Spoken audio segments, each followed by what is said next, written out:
Chapter 2. Mr. Bennet was among the earliest of those who waited on Mr. Bingley. He had always intended to visit him, though, to the last, always assuring his wife that he should not go. Until the evening after the visit was paid, she had no knowledge of it. It was then disclosed in the following manner. Observing his second daughter employed in trimming a hat, he suddenly addressed her with, "I hope Mr. Bingley will like it, Lizzie."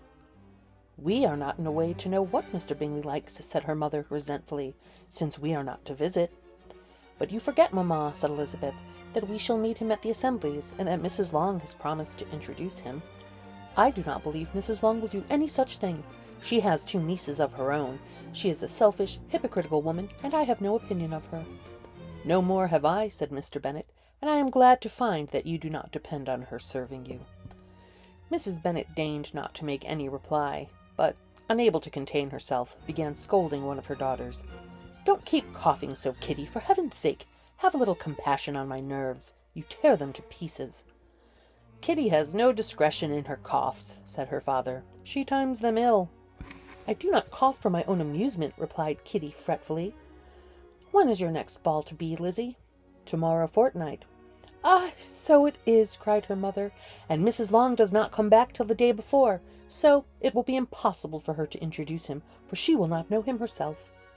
"Then, my dear, you may have the advantage of your friend, and introduce Mr. Bingley to her." "Impossible, Mr. Bennet, impossible, when I am not acquainted with him myself. How could you be so teasing?"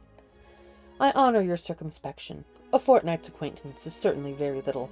One cannot know what a man really is by the end of a fortnight.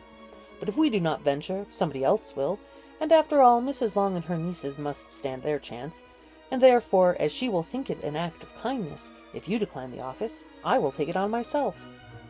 The girls stared at their father. Mrs. Bennet said only, "Oh, nonsense, nonsense." "What can be the meaning of that emphatic exclamation?" cried he. "Do you consider the forms of introduction, and the stress that is laid on them, as nonsense? I cannot quite agree with you there. What say you, Mary? For you are a young lady of deep reflection, I know, and read great books and make extracts." Mary wished to say something very sensible, but knew not how. "While Mary is adjusting her ideas," he continued, "let us return to Mr. Bingley."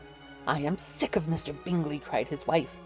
"I am sorry to hear that, but why did you not tell me so before? If I had known as much this morning, I certainly would not have called on him."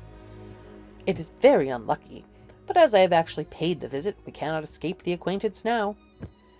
The astonishment of the ladies was just what he wished, that of Mrs. Bennet perhaps surpassing the rest, though when the first tumult of joy was over, she began to declare that it was what she had expected all the while. "How good it was in you, my dear Mr. Bennet! But I knew I should persuade you at last. I was sure you loved your girls too well to neglect such an acquaintance. Well, how pleased I am! And it is such a good joke, too, that you should have gone this morning, and never said a word about it till now."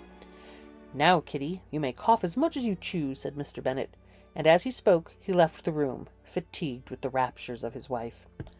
"What an excellent father you have, girls," said she, when the door was shut. "I do not know how you will ever make him amends for his kindness, or me either, for that matter. At our time of life, it is not so pleasant, I can tell you, to be making new acquaintances every day, but for your sakes we would do anything. Lydia, my love, though you are the youngest, I dare say Mr. Bingley will dance with you at the next ball." "Oh," said Lydia stoutly, "I am not afraid, for though I am the youngest, I'm the tallest." The rest of the evening was spent in conjecturing how soon he would return Mr. Bennet's visit, and determining when they should ask him to dinner.